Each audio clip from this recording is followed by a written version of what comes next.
Om Makratunda Mahakaya Suryakoti Samaprabha Nirvignam Kuru Me Deva Sarvakaryeshu Sarvada. Om Shri Mahaganapataye Namaha. Om Shri Gurubhyo Namaha.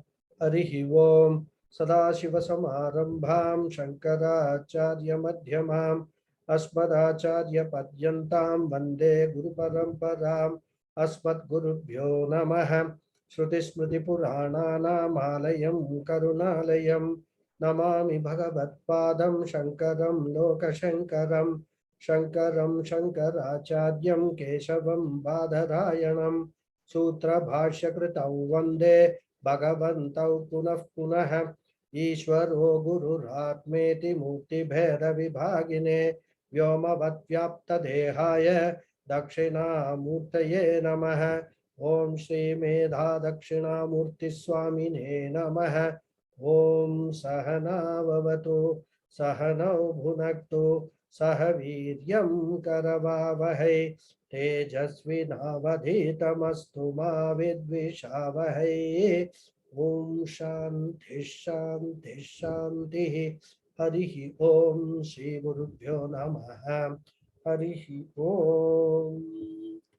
ओम पार्थाय प्रतिबोधितां भगवता नारायणेन स्वयं व्यासेन ग्रथितां पुराणमुनिना मध्ये महाभारतम् अद्वैतामृतवर्षिणीं भगवतीम् अष्टादशाध्यायिनीम् अम्ब त्वामनुसन्धदामि भगवद्गीते भवद्वेषिणीम् यं ब्रह्मा वरुणेन्द्र रुद्रमरुतः स्तुन्वन्ति दिव्यैस्तवैः वेदैः साङ्कपदक्रमोपनिषदैः गायन्ति यं सामगाः ध्यानावस्थितदद्गतेन मनसा पश्यन्ति यं योगिनः यस्यान्तन्न विदुःसुरासुरगणाः देवाय तस्मै नमः। Namaste once again everyone. So, after completing the teaching from the philosophical standpoint and also finally pointing out how self-knowledge is the greatest wonder in the universe, Acharyavat, Bhagavan in the next sloka is now entering into the second topic of Dharmika Drishti. The Adhyatmika Drishti is over. Now Dharmika Drishti. So Bhagavan is now trying to make Arjuna understand that even if not from the Adhyatmika Drishti point of view, even from the Dharmika Drishti point of view, he should not waver in his resolve to fight. And that it is his duty to fight for the sake of Dharma. I think we read the sloka in the last class, but still I will read it and also give you the Anvaya. Swadharmamapi chaveksha navikampitum dharmyadhi yuddhat shreyonyat kshatriyasya na vidyate. So the Anvaya is apicha swadharmam avekshya arhasi na vikampitum.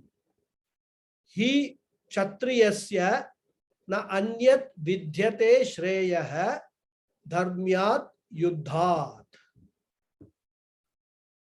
Apicha, moreover, swadharmam avekshya, considering your own duty also, vikampitum na arhasi, you should not waver.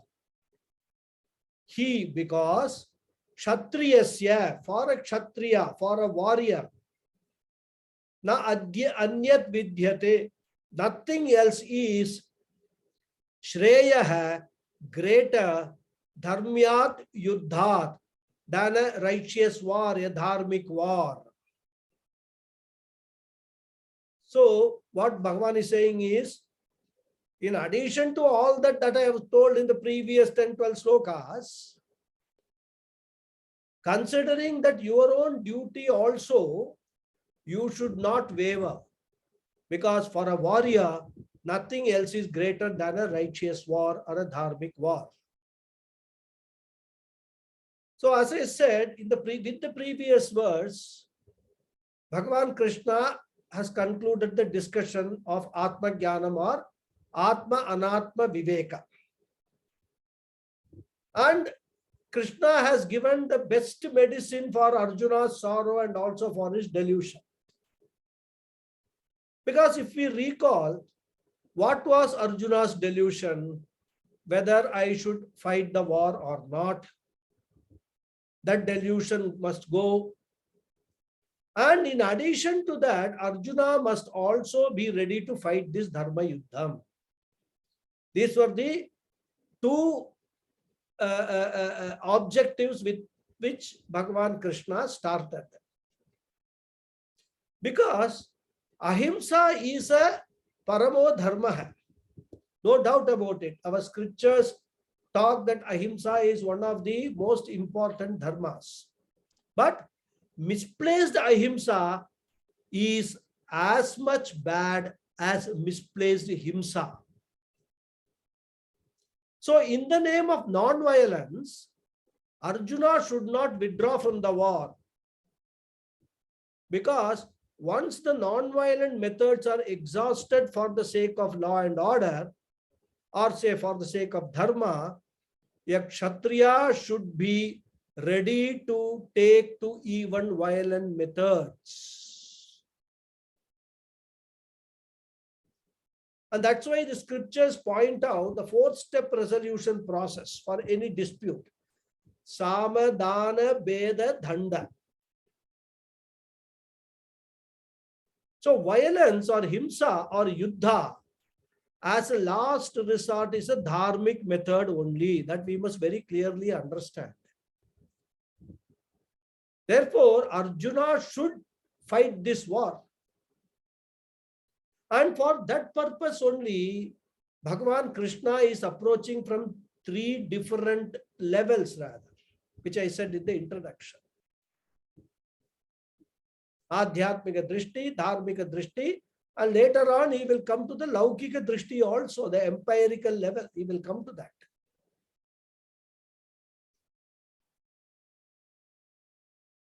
And here, Krishna comes to the Dharmic Drishti because there is one thing that we all must realize and accept. If Arjuna had understood Krishna's philosophical teaching, he does not require any other solution for his problem. And so is the case with all of us. If we understand and we also internalize this Atma Jnanam, all our problems in our life will be solved. But unfortunately, many people, most people find it difficult to grasp the philosophical teaching. We ourselves have seen in our satsang how difficult some of these concepts are. It requires a large degree of maturity. And if that maturity is not there, Vedanta can easily be misinterpreted. That is a very big danger. Because in the previous verses, Krishna said, Atma is Akarta Abhokta.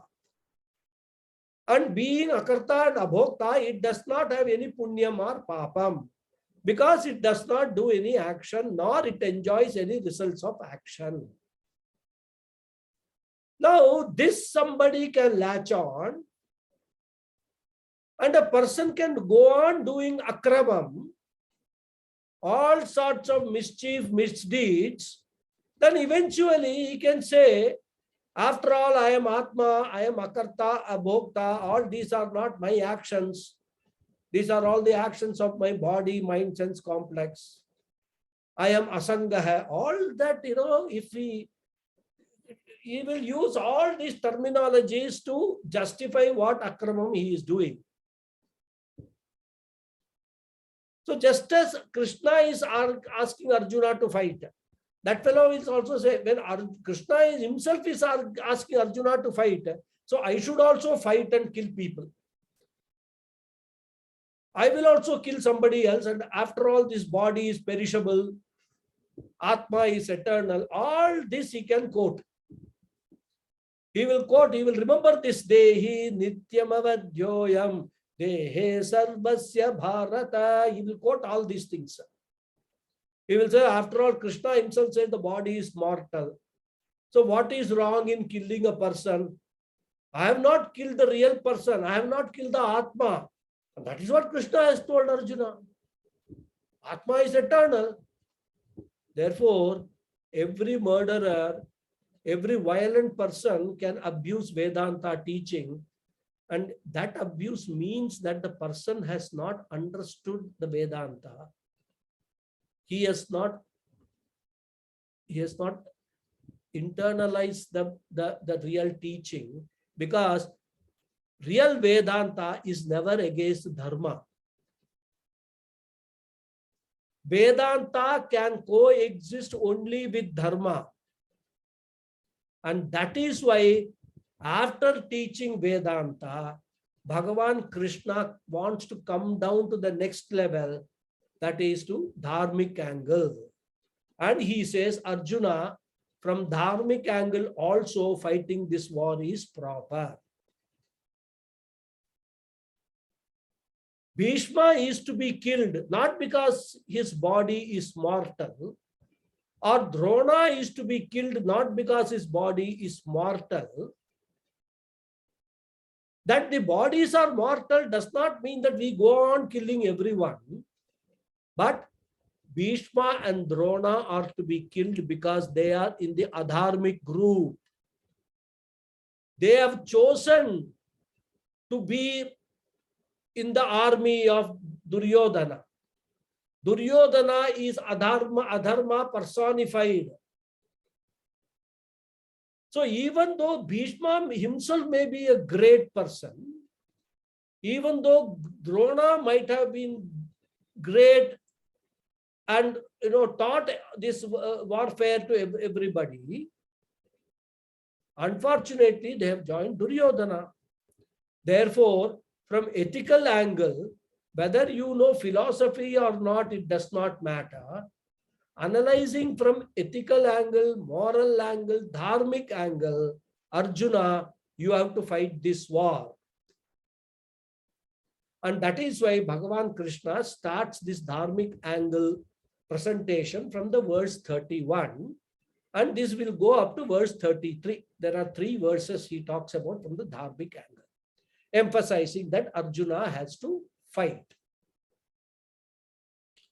So he says, Swadharmamapi cha avekshya na vikampitum arhasi. Arjuna, you may not understand Atma, it does not matter.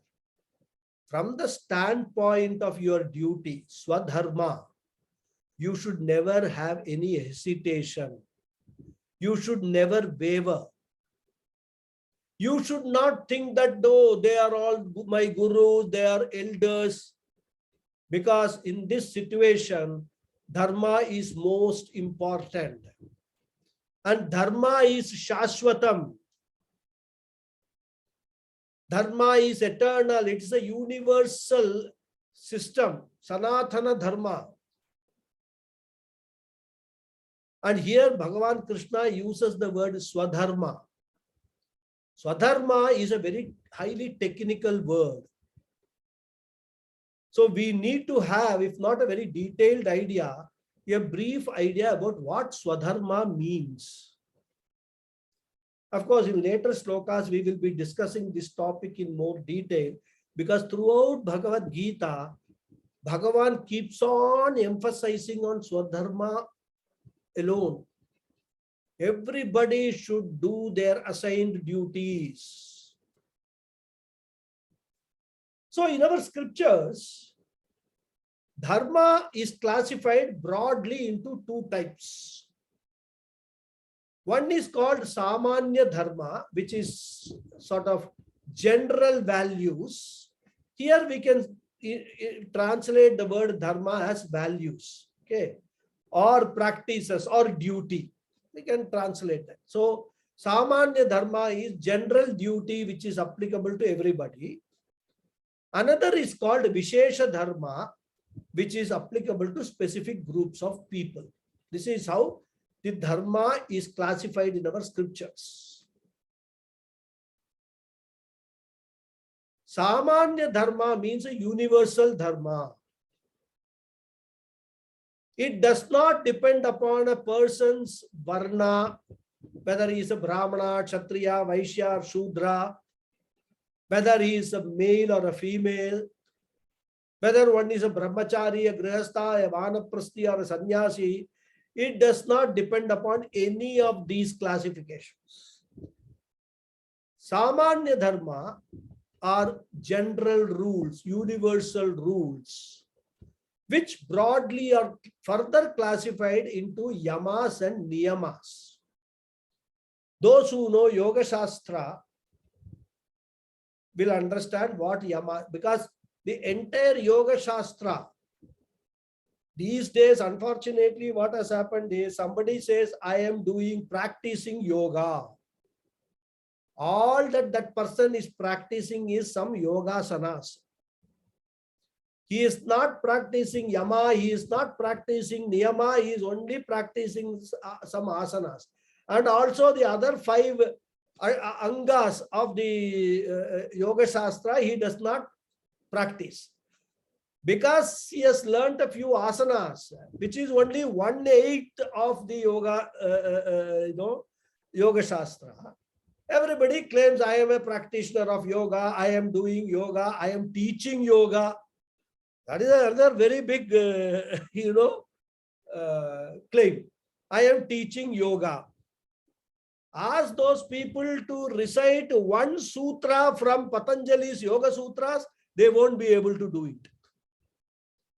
The teachers themselves, you ask them, do you follow yama and niyamas? They will not be following that. And all these people have suddenly become yoga teachers.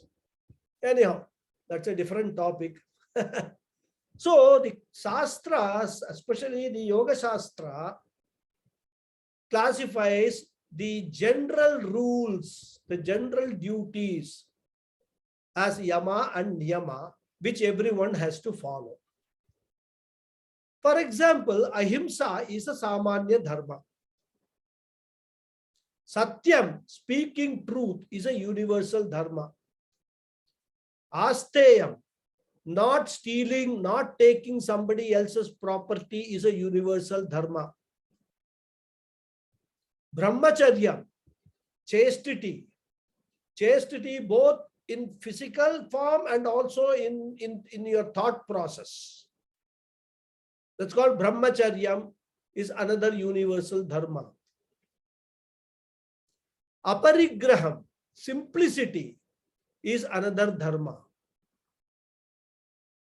By simplicity, what we mean is the wealth should not be hoarded by anybody. We must keep only that much wealth which we require for ourselves, and anything extra should be equally distributed. That is aparigraham. There is a famous saying, I think it is attributed to Mahatma Gandhi, but I don't know whether he is the author of that saying. It goes, nature has provided for human need, but nature has not provided for human greed. When there is human greed, one person has got too much food to eat. In fact, some people may die by overeating. And in another place, people do not have enough food to eat, they starve. And which means what? There is an imbalance created in the nature, because nature, from nature's standpoint, it has provided food for everybody. But some people collect more than what they want, they hoard it, they don't share it, with the result some others are harmed. Therefore, an imbalance is created. So when I have got more, I should be ready to share with others. And that sharing tendency is called aparigraha. This is also an universal dharma. Then shaucham, cleanliness, is also a universal duty. Hygiene. I should keep my house clean. I should keep my dress clean. I should keep my office clean. And I should also keep my surroundings, which includes the neighborhood, the roads, etc., everything clean. It is my responsibility. It is my duty. We cannot say, oh, this is government's responsibility, municipality's responsibility. I don't have a responsibility to clean the roads. You have a responsibility at least to clean the part of the road which is in front of your house. You have a responsibility to clean the surroundings of your house. If the municipality doesn't do their job and the whole place is dirty and all sorts of, bacteria and whatnot, they all sort of, start breeding. It is not the municipality who's going to be affected with poor health. It's you who are going to be affected. We must all understand these basic things. It's our responsibility to keep everything around us clean, and that is called shaucham. Then santosham. What is santosham? Santosham is not happiness. Santosham is the root for happiness. And what is that? Learning to be contented with what I have. Freedom from jealousy. Oh, X and Y and Z has got this, I should also have. Avoiding comparison with others. Because comparison leads to jealousy, comparison leads to competition, and it eventually leads to all kinds of evils. In fact, all the problems that human beings face in today's world is because of this competition only. The Western philosophy of competition has unfortunately overtaken the Indian minds. It has occupied so large a space in the Indian minds that today we have all become so competitive, and that competition has led to all sorts of internal and external problems. Sanatana Dharma, the Hindu culture, Indian culture, is a non-competitive culture. It is a culture of harmonious living together. It is a culture of, complementing each other's efforts so that everybody succeeds, everybody gets whatever they want in their life. It is not Indian culture to snatch from somebody and keep it for yourself and deprive the other person of what he requires. If we look around why we are what we are today, you can find, if you want one sole reason, root cause, it is our competitive attitude. Earlier, this problem was there only in the metros and big cities. Now this attitude has started actually going down to even village levels and all that. It's a very sad development. Therefore, it is our duty to develop a non-comparing mind, a non-competitive mind. So, shaucham and santosham. Next is tapaha. This is also a universal value. Tapaha means self-discipline. And this is emphasized as a niyama, because indiscipline is the easiest thing. To be disciplined is a very difficult thing. One has to put in a lot of effort to gain self-discipline. To be indisciplined requires no effort at all. In fact, lack of efforts means indiscipline. Therefore, self-discipline is the fundamental duty of every human being. And it begins from punctuality. Punctuality is a very great virtue which unfortunately has totally vanished from most of our societies. Most people, at least if not abroad, I have observed this in Indians. They give least importance to punctuality. Whether it is office or it is classroom, they will always be late.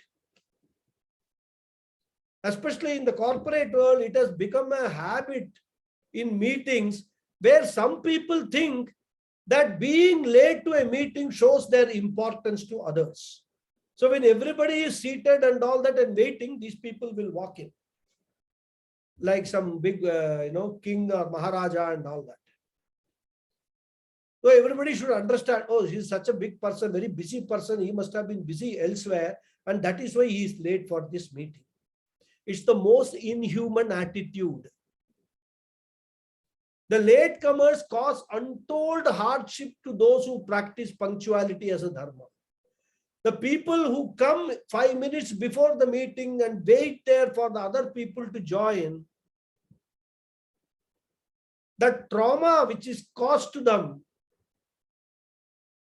because of the late coming by others is adharmic rather. That is one type of himsa. So this self-discipline or tapaha is another universal thought. And tapaha also means a total alignment between thought, word, and deed. What you think, you must speak, and what you speak, you must do. That is another universal dharma. Then the next is swadhyaya. Scriptural study is also a samanya dharma. Everyone has to study the scriptures. Of course, the teachers have to study more. But all the people, all others should study some basic thing, because it is the scriptures. They tell you how to live a harmonious life, a successful life, a fulfilled life. You will not get this teaching in any college, in any university, or in any professional courses. They don't teach you that. They will only teach you how to earn money.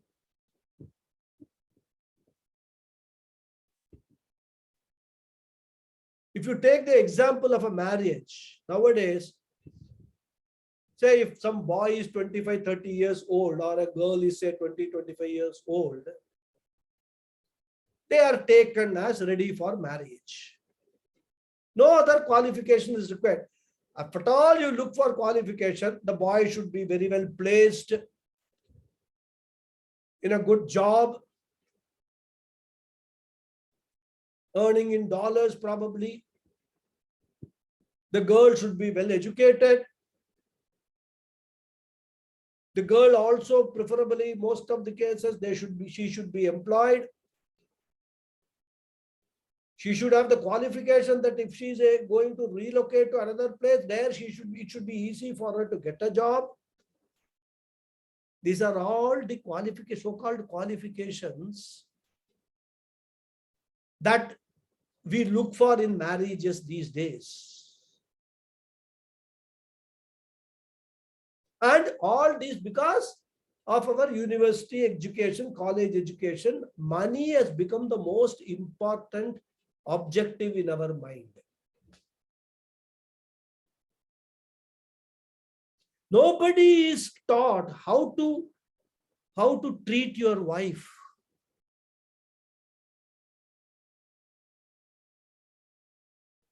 While at the time of marriage, if somebody understands the karmas which are performed, the rituals which are performed, the Saptapadi which they do, which is the most important ritual to consummate a marriage or to solemnize a marriage, not consummate, to solemnize a marriage, Saptapadi. The whole philosophy of Saptapadi is from now onwards, we will travel together in this journey of life as friends, as co-partners, as partners. Nobody teaches this.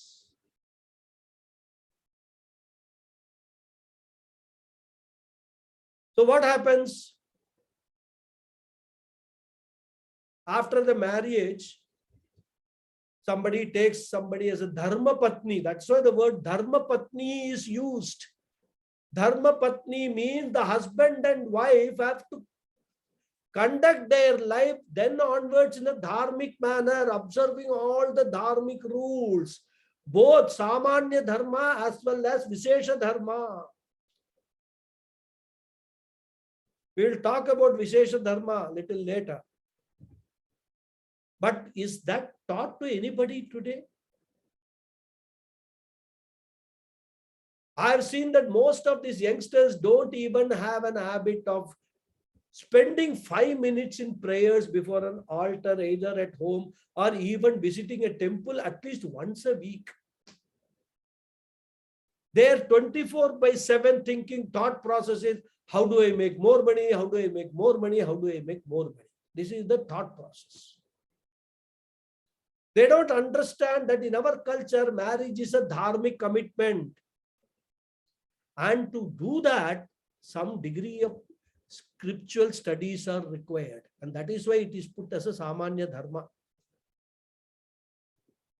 And that is why right from childhood, at least in my days and all, these days I don't know, even the parents may not know all these things. We used to be taught Mahabharata, Ramayana, and all those things, the stories, Purana stories.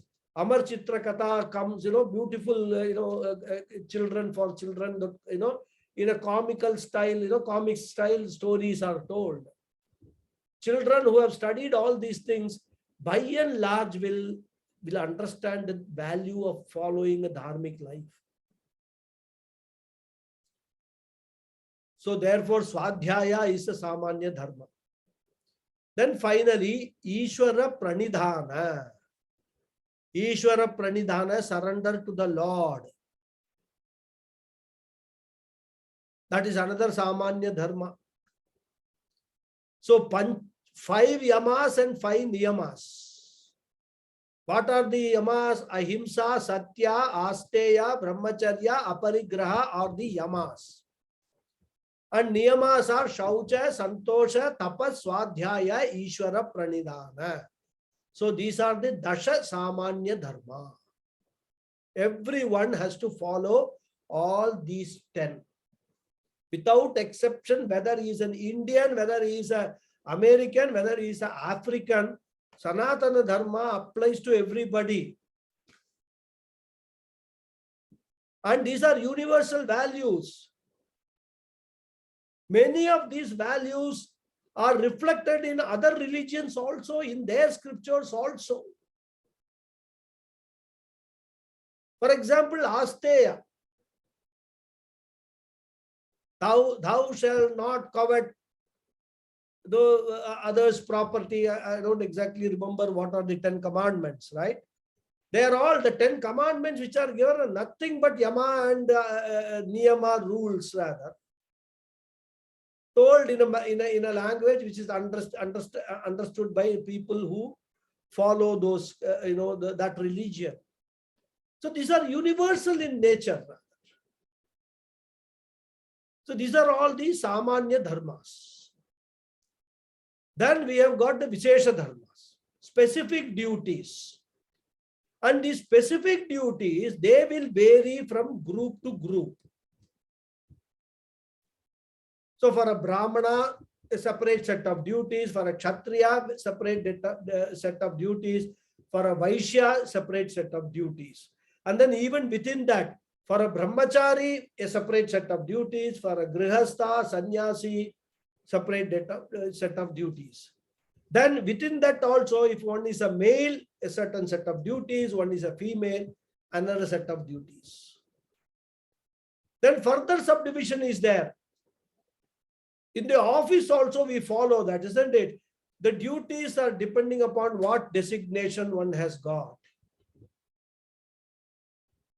Similarly, it is the duty of an individual depending upon his own designation in life. If he is a father, there is a duty. The same person, if he is a son, there is a different set of duties. The same person, if he is a brother, there is a different set of duties. So the person remaining the same, depending upon the role that is performing at any given point in time, the nature of duties also differ. These are all Vishesha Dharmas, and they are all defined very well in Manusmritis and other Yagyavalkya Smritis and all that. That is why Shastra study, Swadhyaya becomes important. One needs to understand when during Gurukula or during the first few 10, 15 years of life, when one is studying, one is learning. If one learns all these things, then once he enters into a grihastha by marrying somebody, he or she, they will understand how to lead a very harmonious life. There won't be any friction. And that is why in our culture, marriages last for 50 years, 75 years. There are people I know who are 100 years old and they are married for 75 years. They got married and the gentleman, I'm saying, the man married when he was 25 years old. And today he has stepped into his 100th years, wife is alive. Just imagine, 75 years they have been together, unbroken marriage. That will be Acharya for people in the Western world. So, all these Vishesha Dharmas are called Swadharma. We started explaining what is Swadharma. Swadharma means Vishesha Dharma, those duties which are assigned to specific individuals under specific circumstances, depending upon the specific roles that they are performing. And this all comes under Varnashrama Dharma, which we will discuss more detail later. But here I will just highlight a few points in relation to this sloka which we are studying. According to the Varnashrama Dharma, a Brahmana has no right to fight a war. If a Brahmana fights, it is adharma. If a Brahmana finds some injustice is being done, he can only report it to a Kshatriya. And the same thing is there in our legal system also. Suppose we find somebody stealing or some thief we catch hold of, we have no right to punish that thief, beat that thief or a burglar, or we have to hand him over to the police, to the law and order machinery. So similarly, if a Brahmana finds some adharma, he has to report that adharma to the Kshatriya. Kshatriya only has got the right to, under the law and order of the society, he only has got the right to punish. If a Brahmana starts doing that, illegal and improper. And that is why, when the thieves are caught, the police take them and beat them up in the police station or whatever it is. That is not a papam. It is swadharma for the police. But if I beat somebody, it is violation of my dharma. I will incur papam for that. Even though the other person might have done something wrong. But my action should be according to my designation, my station in my life only. And here Arjuna happens to be a Kshatriya, and therefore within his Swadharma, fighting the war is absolutely necessary. And therefore Krishna says, "O Arjuna, you are a Kshatriya. You have to fight this war." Because even in our, the current situation, suppose the enemy attacks us, the army or the police or whatever it is, or there is some murder takes place. Army, police cannot say, no, no, no, no, ahimsa is paramo dharma. I will not do anything. I cannot beat people. I will not carry weapons and all. They can't say that. It is perfectly okay for them to have a revolver, a gun, or at least a lathi, a stick. And that is why even our gods who actually perform all dharmas, God has got all duties, all general duties and special duties also. They also have got weapons. They use those weapons when those circumstances require them to use the weapons. Even when we do akrama, Bhagavan has to use those weapons only. Therefore, Krishna is reminding Arjuna of his social duty, dharmic duty, his swadharma. So as he said, if you take the general duties, ahimsa, non-violence is a general duty, a universal value, which is enshrined in the Dharma Shastras. But at the same time, the same Dharma Shastras say that ahimsa is a samanya dharma, a general value, which has got exceptions in the form of Vishesha dharmas. And that means that there are exceptional cases where violence is allowed. Not only allowed, in fact, it becomes a duty of a ruler, a duty of a Kshatriya. Similarly, with regard to Satyam also, truthfulness, general rule. But there are also exceptions given in the Shastras. In certain cases, a person can tell a lie. In extreme conditions, apad dharma it is called. So in the Dharma Shastra, we have got a set of values called apad dharma. In a crisis situation, asatyam is also accepted. That does not mean that all asatyam we try to justify that it is crisis situation. Crisis situation is not for us to decide. It is for the Bhagavan Sakshi Chaitanya to decide. And then if you resort to asatyam, whether punya or papam will come to you, that universal, the cosmic order will decide. We cannot decide whether it is apad dharma or it is anapad dharma. Therefore, for every rule, there is an exception. For example, even generally, to pay tax is a general rule. Everybody has to pay the tax. But the government itself gives certain exceptions, isn't it? Where the tax is exempted. Some concessions they will give. Senior citizens, some exemptions are given. For people who are invalid, some exemptions are given. So for some people, everything is exempted, government permitted exemption. Traffic rules also similarly. There are exceptions. A police vehicle is chasing somebody. Traffic rules don't apply. They don't need to stop at red light. Ambulance for that matter. Exception to the traffic rules.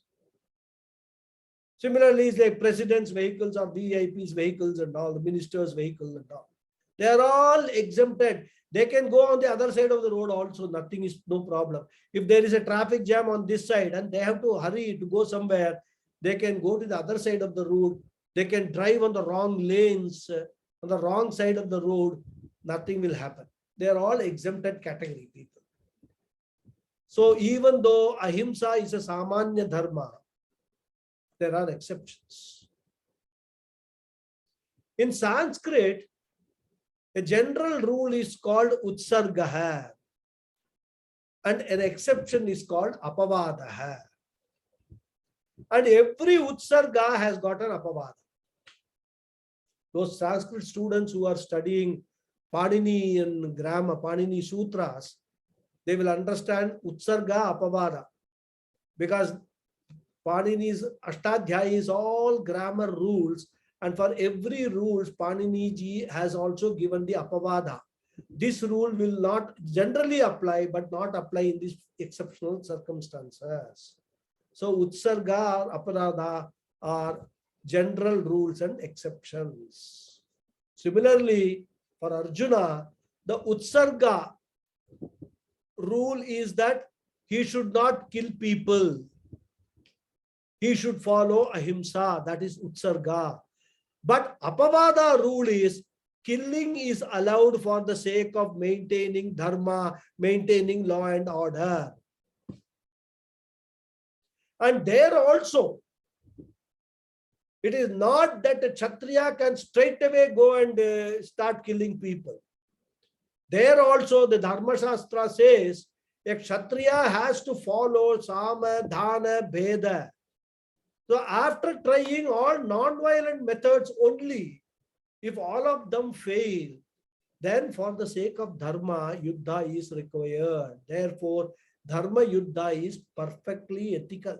And in Mahabharata war, if you still see the situation which prevailed, the Pandavas, Bhagavan Krishna himself tried their best to follow Sama, Dhana and Veda. All that they tried, but nothing succeeded. So this Dharma Yuddha which they are going to fight in Kurukshetra was what you can call a default. I mean, that there was no other way other than fighting the war. And therefore, it was perfectly ethical to fight the war. And that is why the very word Kshatriya means what? Kshatat adharmat trayate iti kshatriyaha. Kshatat means adharmat. A defect in the society is called a kshatah. That's why a full grain of rice is called akshata. Akshata means unbroken, whole. Kshata means broken, defective. And that is adharma. A defect in the society is adharma at the social level. So Kshatriya's duty is adharmat trayate. He has to protect people from adharma. That is Kshatriya's bounden duty rather. And how does he protect the society from adharma? First, he will try to change the adharmic people by Sama, Dana, Veda and all that. Converting adharmic people into dharmic people. But if after trying all these things, if they are not ready for conversion, eliminate the adharmic people. That is Kshatriya's duty. Therefore, first try to convert. If that does not work, eliminate. It is similar to the amputation of a limb done by a doctor. Suppose a limb, a diabetic limb, let us say, it becomes, there is some infection and it becomes septic and there's a danger of gangrene setting in, and which will lead to amputation of the limb. The doctor's first approach will be to repair that infection, repair the wound.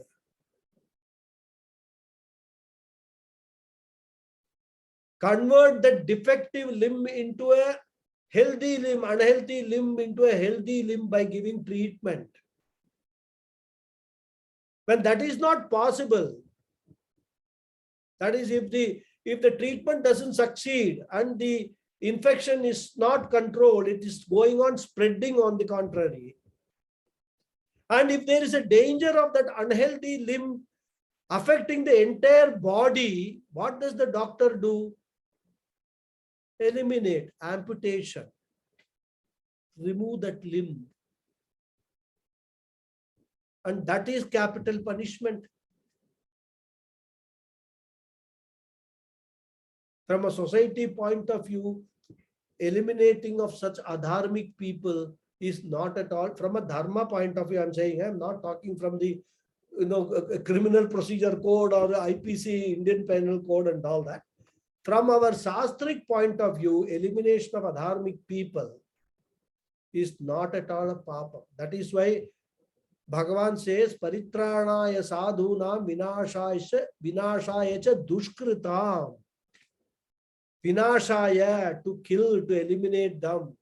Dushkrita, those people who are doing dushta karmas. Therefore, Arjuna, you come under Kshatriya group and therefore you have to fight.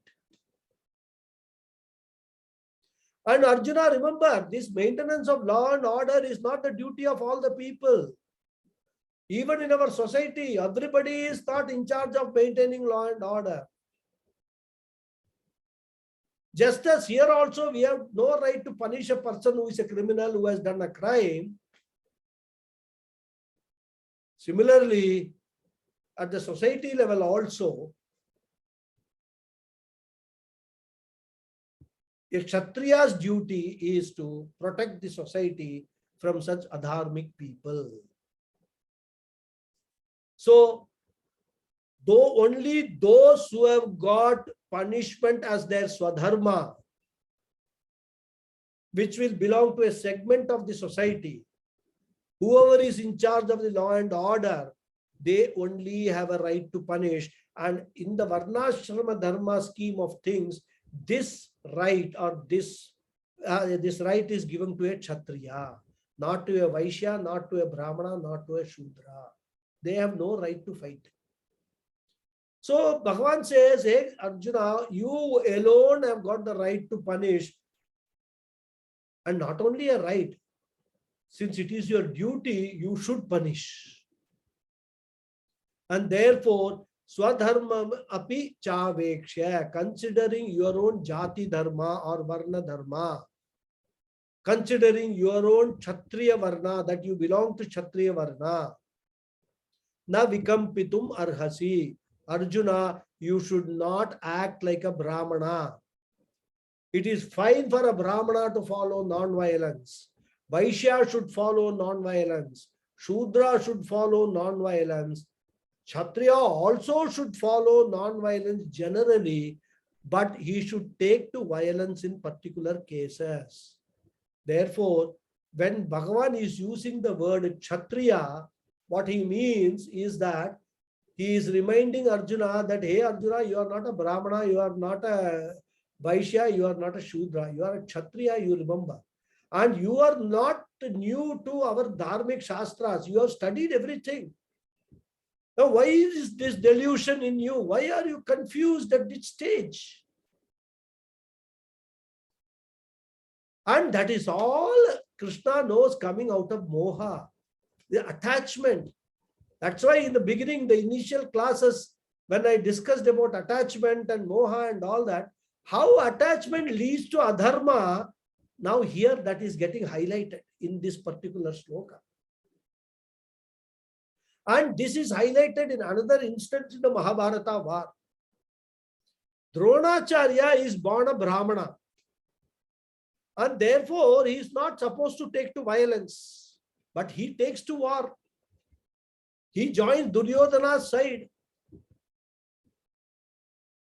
That is why in the middle of the Mahabharata war, when Bhima accosts Dronacharya, he asks him, hey Dronacharya, you are our teacher all very well, but you have violated your Swadharma. You are a Brahmana, you should not be here in this war. It was fine for you to teach warfare to people because as a Brahmana, teaching is your duty. Whether you teach economics, you teach physics, you teach Vedanta, you teach warfare, doesn't matter. You are a teacher, but you have no right to fight this war. And Dronacharya doesn't have any answer. He has no right to take to Yuddham.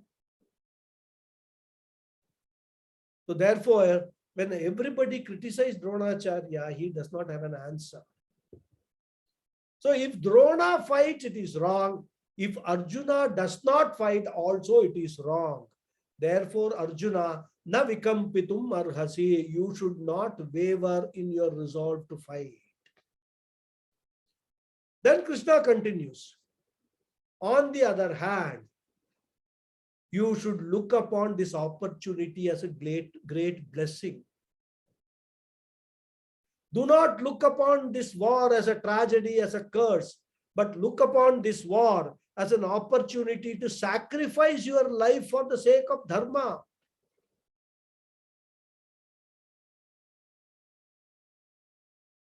We will recall during freedom struggle, when people went to jail, and after coming out, they used to be acclaimed as great tyagis, great people. Some of such tyagis are even now alive, rather. There, they considered going to jail as a virtue, because if you go to jail for any other purpose, it is a black mark. But when it is done for the sake of a noble cause, for the sake of the country, for the sake of, the welfare of all other people, it becomes a great thing. And that's why here also, dharmyat yuddhat na anyat shreyah vidyate. There is nothing greater than dharma yuddha. Sacrificing one's own life for the sake of dharma. Dharmyam means moral, righteous. So there is nothing superior to a righteous war. But for whom? For a Kshatriya, not for a Brahmana or a Vaishya or a Shudra. Only for a Kshatriyasya. That is why he says, Kshatriyasya dharmyat yuddhat na anyat shreyah vidyate. For a Kshatriya, there is no better opportunity. There is nothing superior, no superior duty than fighting a dharma yuddha. A yuddha for the sake of protecting the dharma, sustaining the dharma.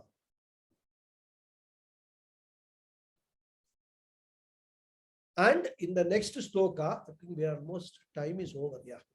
Krishna explains why fighting a dharma yuddha is superior most duty of a Kshatriya. I will read the sloka and then the anvaya and meaning and all we will see in the next class. Yadrichaya chopapannam swargadwaram apavritam sukina kshatriya partha labhante yuddhamidrisham. So this is what he says. Why this fighting a dharma yuddha is the most superior duty of any Kshatriya. We will see the anvaya and meanings in the next class. Okay, stop here.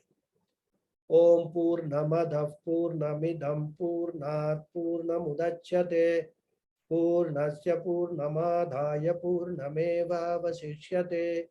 Om Shanti Shanti Shanti. Harihi Om Shri Gurubhyo Namaha. Harihi Om. Thank you all very much. Thank you, Raghuji. Namaskaram. Thank you. Thank you. Namaskaram, Guruji. Namaskaram. Thank you, Mama. Thank you, Guruji. Thank you, Guruji.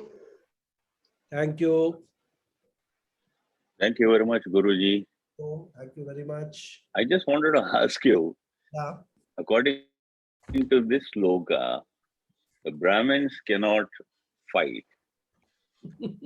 Yes. No, there are so many Brahmins in the different, like I served for 35 years. Why only you? There are so many Brahmins in the army, navy, air force. My own Of course, cousin, there are one was plenty. in the army, one was in the air force. So, see, these are all applicable from a dharmic point of view. In Kali Yuga, that's why I said, right in the beginning, the entire value of dharma is standing on one leg. Dharma is compared to cow. All these were fully applicable in the Satyuga. Then in Treta Yuga, one leg was lost when Rama Avatara took place. And that is why, people started, doing, suspecting Sita and all the kidnapping, all that started, Ravana kidnapping and all. Treta Yuga, that dharma started loosening its importance. Then come the Dwapara Yuga, where Krishna Avatara takes place. The cow has lost one more leg. Right? So that is why you see a woman being disrobed in the total, even today, it is unimaginable for us that suppose we all go to some place and meet and somebody comes and starts disrobing a woman, nobody will keep quiet, right? But it happened in the Dhritarashtra's Sabha, in front of everybody, in front of Bhishma, Drona and all. Total collapse of dharma. Even Krishna, who was there, he didn't come to save. He came. Finally, when Draupadi called, he came. Till such time, Krishna could also not intervene. Because Krishna's rule is very simple. He has told us again and again in Mahabharata, I will not on my own voluntarily go and help anybody. If somebody comes to me for help, I will help them completely. I will save them. And in fact, there is a very interesting question. The Uddhav Gita, there is one Uddhav was there. The Mahabharata war is over and all that. So this Uddhav was Krishna's very close, Krishna's charioteer and also very close to Krishna. So he is actually, Krishna is lying down, his last days are there. So Uddhav is actually pressing his legs. So Krishna asks Uddhav, see, in this entire Mahabharata, Uddhav, you are one person who has not asked me for anything and I have not given you anything. Why don't you ask me something? He says, I don't want to ask anything. I am very happy. I've got everything. No, that doesn't satisfy me. You ask for something. Then that Uddhav asks that who was the most intelligent, wise person in the entire Mahabharata war? He says the entire Mahabharata war, the most intelligent person was Duryodhana. Oh. Why? Duryodhana most intelligent? He says, yes. When the gambling took place, Duryodhana knew that he doesn't know gambling. So he put forward his uncle Shakuni to play on his behalf. Yudhishthira did not know that he did not know gambling to the extent that he can play with Shakuni. And he went ahead and started playing with Shakuni. This was arrogance of Yudhishthira. He thought that he can win the gambling and then get back everything that he has lost. At that time also, if Yudhishthira had told Duryodhana, if Yudhishthira was intelligent, he would have told, okay, you are going to put Shakuni on your behalf to play the game. I am going to put Krishna on my behalf to play the game. Then the whole Mahabharata story would have been different. Shakuni could never have defeated me in gambling. So Duryodhana was intelligent. So a person who knows his weakness is the most intelligent person, Uddhav. Not a person who's thinking that he knows everything. And that is the problem with all of us today. Very few of us are able to accept that we don't know something. We want to make it to everybody. We know everything, and we mess up everything. So this was a very surprising answer which Krishna gave to Uddhav.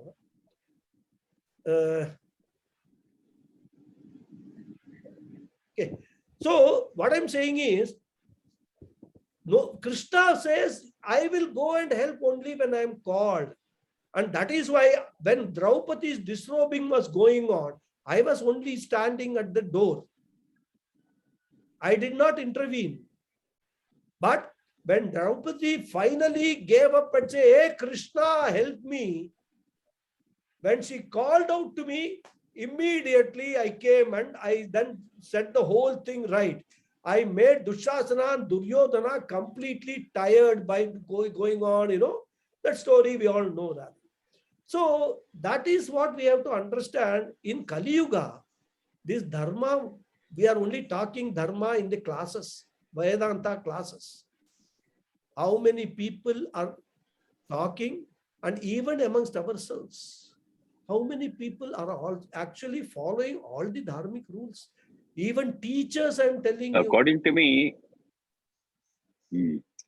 sorry. According to me, even not only in the dice game, even identifying Karna Yeah. for his own potential, that is also a very good thing. He could see the Yes. kind of a talent in Karna. That is why he accepted him and gave. Absolutely. That's why Duryodhana, if you start analyzing Duryodhana's character, on the one side we have been told all bad things, but if you actually impartially analyze, there are a lot of brilliant qualities in Duryodhana. He himself was a great fighter. That's why his name itself Yes. is Duryodhana, right? Correct. Great fighter Absolutely. he was. And he could see that if at all there is one person who can defeat Arjuna, it is Karna only. Duryodhana knew his weakness, that he cannot defeat Arjuna. So he actually got Karna on his side. And not only He had that, that eye. probably foresaw that a war was inevitable, right? He foresaw that. So he started actually patronizing Karna right from the beginning. When everybody was cursing Karna, everybody was keeping Karna as a Sutaputra and all that, Duryodhana gave him all, kind of support and things like that, and really befriended him rather. That's why Karna says, Karna gave only one assurance to Kunti. I will not, because you are asking, I will not, kill these your sons. But We'll still have 5 Pandavas. 5 Pandavas. There will be 5 Pandavas remaining. That's what he says, right? So that means what? Arjuna I will kill. If I kill Arjuna, we still be 5 Pandavas. So that we have to understand all this. So when we go and analyze, we understand a lot about dharma. And when we talk about dharma, as I said, dharma today is only talked about in the classrooms.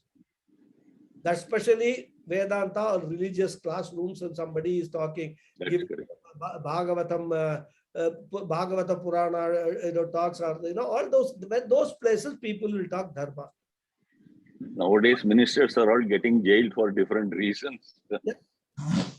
Exactly. Not for freedom fighting. They are saying that we are freedom fighters. They are claiming it has become a very big racket, going to jail, coming out, and then now the governments are afraid to put people in jail because they will become heroes. So opposition also put in jail. They are thinking that things. And that is why I was talking to somebody. And even though this National Herald case and all been going on, and the evidence available is very strong, but this government is going very slow on that, because if they touch these people like, opposition, especially Congress opposition leaders and all that, then they will become overnight heroes. So they don't want to. Dr. Subramaniam Swamy is the one man who is fighting. He also knows why Modi is soft pedaling. He knows it. He knows why Modi doesn't want to touch them, because then you will be handing over the whole thing, a platter to them rather. Absolutely. What happened to Indira Gandhi in emergency? Indira Gandhi, yes. Exactly same thing will happen now. So Modi is very careful. He is very intelligent. He doesn't want to do that. So he is not going to get anything by putting people in jail or punishing them or anything, right? What has happened rather, right? So many aspects we have to understand about dharma. So today, if there are people in the army who are Kshatriyas, who are Brahmanas, who are Vaishyas and Shudras, no surprise at all. All this will end after 4,27,000 years. Don't worry when the Mahapralaya comes. Thank you very much, Guruji. Thank you. Thank you very much. Thank you very much. Yes, Anjali ji, you raised your hand. Yeah, Namaste Guruji. Partly we have already discussed what I was thinking in my mind. Gujarat government has included this Gita, Bhagavad Gita in the school curricular itself. Correct. So as far as, yeah. So as far as this Swadharma and this Varnashrama and Swadharma defined according to Varnashrama, that Yes. is concerned, because now no longer Varnashrama no longer exists. What do you think it is? The teachings of the Gita has to be modified according to today's situation and what they must be doing. I was just thinking based on that. Yeah, in today's situation, what one needs to understand is whatever role that one is given to play, that becomes his Swadharma. Right. So that teaching on the with the background of Bhagavad Gita, if that is given to the students, if not all, at least some of them will understand. But there is one very big risk there. Because when the teacher is teaching, the students will expect the teacher also to follow what he is teaching. Right? Then if the teacher himself doesn't follow anything and he is only telling all others, preaching only, that's a difference between preaching and teaching. Preaching means whether you follow or not, you tell all other people to follow. That is preaching. Teaching is you also follow and you make others also follow. That is Acharya. Swayam Acharati, Anyaneva Acharayati. So there's a difference between that. So that there is a risk in that, in the sense that, and then not only that, the student will go home, whether his parents are following their dharmas, all these conflicts are likely to come. Therefore, my own thinking is, instead of teaching like Bhagavad Gita and all that, making it very, what to say, sound very great and all, the essence of Bhagavad Gita, somebody should write on that. Yeah, which is applicable to today's situation. Yeah, so Swadharma means what? You don't need to, this sloka 30 to say what is Swadharma. But you should tell the children what is Swadharma, what are duties. Then they should be taught the duties in the context of our constitution, in the context of our society, all those things. It will take 2-3 generations. If this continues, after 3 generations, there will be a very remarkable or noticeable change in the society. Because practice and this what's that? Learning and practice should go together. And for children, it is very, very important. As a father, as a parent, whenever we tell the children something you do, the first question in the children's mind will be, whether they ask it or not, whether this person has done it, he's asking me to do it. I had an experience with me, I don't know, I shared with you. When I did the Upanayanam ceremony of my son when I was 11 years old, we were in Bombay, and very near to our house is a Shankara Mata, which is walking distance, Sringeri Shankara.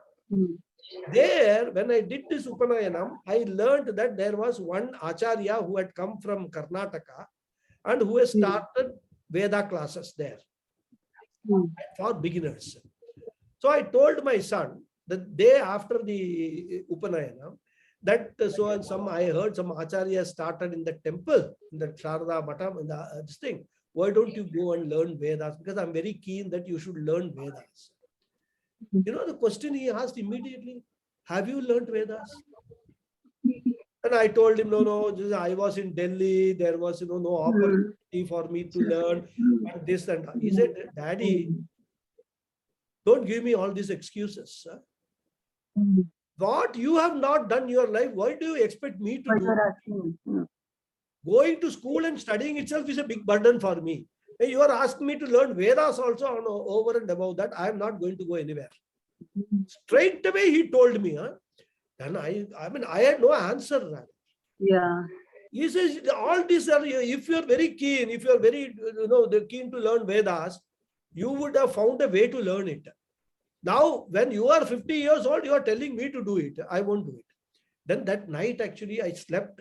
When I went to sleep, I was thinking about it. That what do I answer? How to make this fellow go and study Vedas? So Bhagavan gave me an idea. Even though I was working in Standard Chartered Bank, my office timings were morning 9 to even night 9, right? And these classes were being held for 3 days a week. I told my son, I will come. If I come with you and we both learn Vedas, will you come with me? Oh.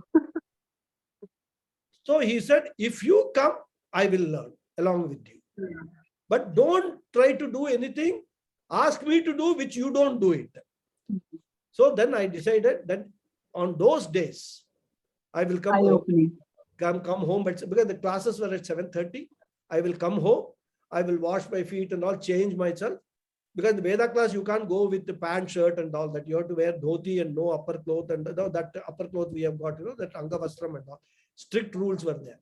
So we used to go every day, 3.5 years, we learned Vedas. And that is my introduction to this entire our Indian culture. Before that, I was as materialistic as anybody else.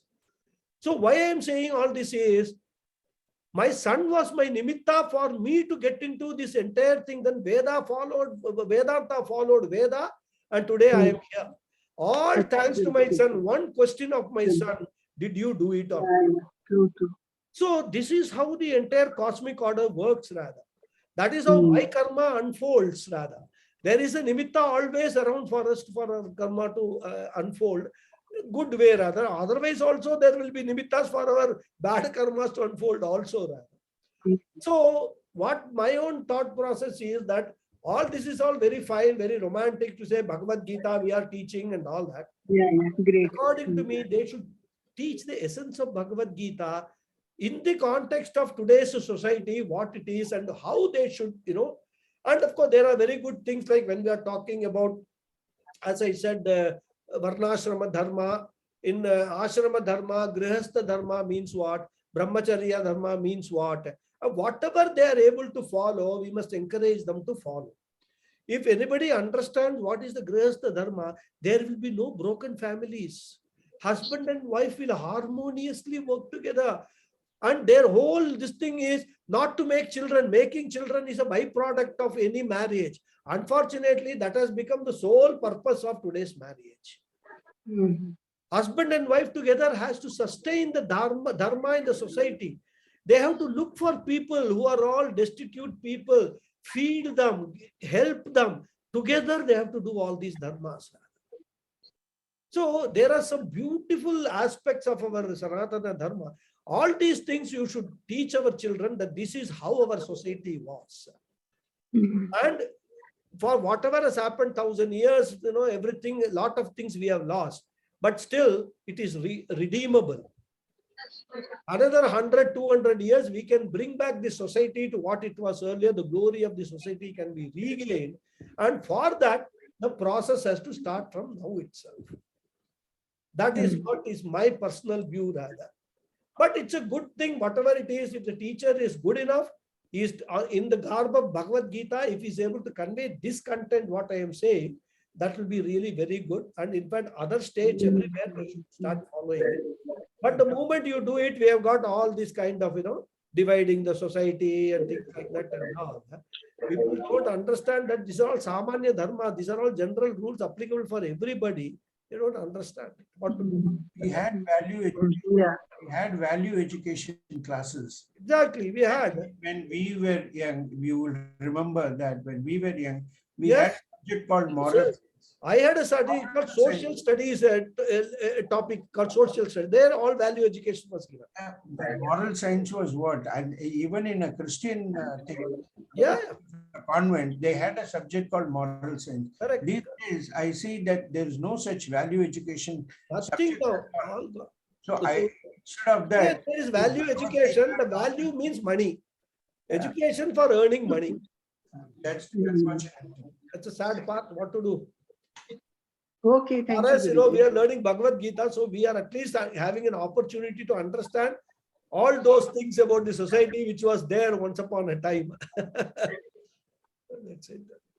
And we, according to me, to the best extent possible, our own children, our grandchildren, we can try to imbibe some of these values into them. So at that extent, we can contribute for the rejuvenation or resurrection or reclaiming of our traditional value-based society. That much at an individual level we can do. Because many people say, I can't do anything at a social level and all. So that much we can do. Our own children, we can try to do that. Okay, Guruji, thank you. Any other question? Nothing more? Thank you. Okay, Hari Om. Thank you very much. See you next Saturday. Hari Om.